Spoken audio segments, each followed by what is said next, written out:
Gherit White had been floating 6 feet off the floor for 3 weeks.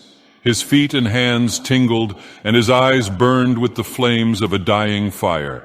He had last heard someone speak to him as the cell door slammed shut. He didn't remember what the uniformed man had said. The words had bounced off the bars of the cell and rang through Gherit's ears.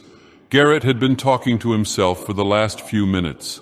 Something about getting caught, but then his ears began to tingle just like his hands. He looked at his hands, but the fire in his eyes made him blink. Tears came, and when he opened his eyes again, his hands had been melted into fleshy pancakes that wafted in the ripples flowing over the fire in his eyes. "Damn cell," he heard someone say. "Last time I had a good meal was 3 days ago. The food they feed you in here could kill a lab rat." Rats. He had remembered something about rats, but his ears began to ring again, and the voice speaking to him faded off into the background of his mind. In its place, there was a new sound, the clapping of hands together. He blinked hard to make out his hands again. They had disappeared, his arms connected at the wrists. He thought back to the time he went ice skating on a pond. He remembered the sound of his skates on ice, a gentle scrapping away now inside his ears, trying to tear down his thoughts. There had been a woman with a white fur tube over her hands. Her wrists were like his now, the wrists of someone who had tried too many times to clap his hands. He had been applauding everyone else in life, but never himself. The hands, like himself, had been put into prison, and he didn't know why. "Can't sleep in here if the smell of this musty bedroll doesn't make you sick. Then the sound of the rats chewing inside the walls will keep you up. You'll wake up from your dreams to their little chomping. Sometimes I think that they are chewing me." The voice was coming from inside the cell, but Gherit couldn't see anyone.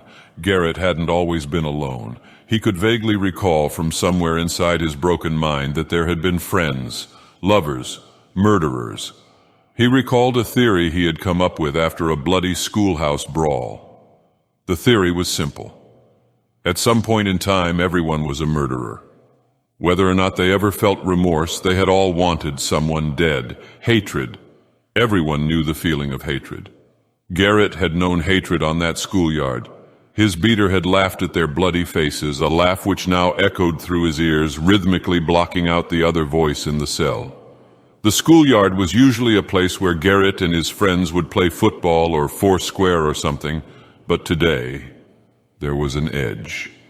Maybe everyone had eaten cereal with milk that was about to go bad, or maybe there was too much smoke in the air from the Wheeling hubcap factory. Football had been extremely rough.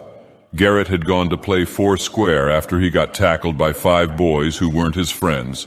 But today, even foursquare had an evil twist. The top square today had become habituated to making fun of the first square. Gherit had decided that it was an evil day. When his beater started to push him around, he exploded. Hatred flowed from his eyes, his hands and feet began to tingle. All of his coordination left him, and his face was beaten to a bloody mess. The schoolyard disciplinarian had been slow to notice the ensuing carnage, and she didn't really care anyway. Gherit would have killed him if he could have. He would have torn out the eyes of his beater. He would have made him pay for his abuses. But his hands had begun to tingle. He couldn't feel his feet, and he had begun to float off the ground. Everyone was a murderer, but Gherit couldn't remember his reason for why that was so.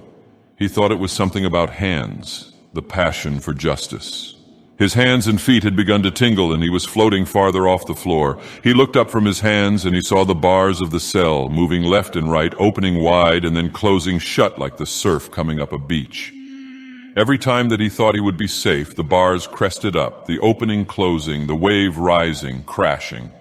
The result would be the same. He would never escape. The bars would crush him, break his back. He could feel the roughness of the sand under his palms. For all the motion of the waves around him, his hands had come to rest serenely upon the ocean floor. His body tossed and flipped, pivoting about his hands, under which he could feel the safe, coarse sand. The wave crashed one final time. He landed upside down, his hands thrown clear from the sandy bottom, the rush of the water filling his ears, his nose, his mouth, the sound of crashing water cascading down from his feet to his head, penetrating his mind to tear down thoughts. Like the sand castle he had built to withstand the tide, his thoughts came down around him. Gherit had a good life, so much time, so much time. He had loved swimming, turning, beating. He had loved the tingle in his hands and feet, his inability to kill his nemesis. Once he had fallen down the stairs, and just for a moment his hands came to rest on the carpet of the stairs. In that instant his body had frozen, floating over the stairs, safe from falling, but the moment didn't last. The ocean crashed about him, his hands torn free from the sandy bottom, his body flipping, falling. But now he levitated farther up, his hands still tingling. He began to float through the bars. He expected the instant of safety as his hands found footing, but that moment did not come. The bars squeezed his body, his chest tingled. As he fell through his cage, his legs tingled. The fire in his eyes had become a cold wind. He blinked away tears. He tumbled through the bars. Spinning and turning, he could see a man.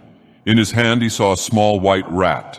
A pounding, the crashing waves in his ears became rhythmical, hard. The man was beating the rat against the floor. Pounding, pounding. Blood covered his hands. The man's hands tingled. He had broken them on the floor of the cell. Disciplinarian, lover, murderer. Gherit looked back into the cell. He saw himself, disciplinarian, lover, murderer. He had killed his nemesis. The rat lay dead in his bloody hands. At last he held the throat of his beater. He escaped into the waves. The waves